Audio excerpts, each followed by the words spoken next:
पवन बंसल ने आज लोकसभा में अपना पहला रेल बजट पेश किया है। रेल बजट पर बात करने के लिए हमारे साथ बीजेपी के प्रवक्ता शहनवाज हुसैन साहब हैं। शहनवाज जी, जो बजट है उसमें काफ़ी सुविधाओं की घोषणा की है आम आदमी के लिए, ई टिकटिंग से लेकर प्लेटफॉर्म तक जाने तक तमाम सुविधाओं की घोषणा की है। किस तरह से लेते हैं आप इस बजट? देखिए, ये सांसदों की भावना है, सिर्फ बीजेपी की नहीं, पूरे संसद की, कि ये रेल बजट नहीं, रायबरेली बजट है।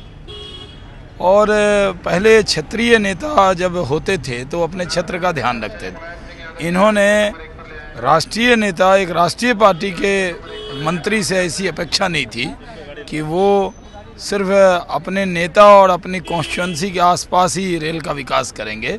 ये महंगाई बढ़ाने वाला बजट है, ये आम आदमी के साथ धोखा देने वाला बजट है, ये सिर्फ रायबरेली और अमेठी को जोड़ने वाला बजट है, न कि देश को जोड़ने वाला बजट। लेकिन एक प्रमुख बात रही कि माना जा रहा था कि जो रेल का किराया है वो बढ़ेगा, लेकिन पवन बंसल ने तमाम महंगाई के बावजूद और डीजल पेट्रोल के दाम बढ़ने के बावजूद किराए में बढ़ोतरी नहीं की। ये आईवाश है, उन्होंने कह दिया, उन्होंने लिंक कर दिया डीजल के और पेट्रोल के बढ़ोतरी के साथ, और उसकी अप्रैल में रिपोर्ट आएगी और 2 बार किया जाएगा। ये सब आईवाश है।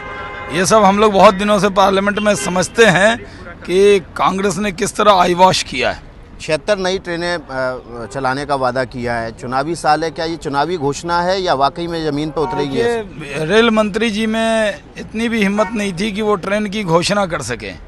वो तो किताबों से पता लगेगा, अभी पढ़कर देखेंगे कौन कौन ट्रेन है। लेकिन जितनी भी ट्रेन होगी वो कांग्रेस के प्रभाव के क्षेत्र में ही होगी, क्योंकि इनको दूसरे क्षेत्र में कोई इंटरेस्ट नहीं। लेकिन रेल मंत्री कैसे एक एक ट्रेन करके पढ़ते, क्योंकि पूरा विपक्ष हंगामा कर रहा था। किस बात पे हंगामा शुरू हुआ ये भी समझ से परे था।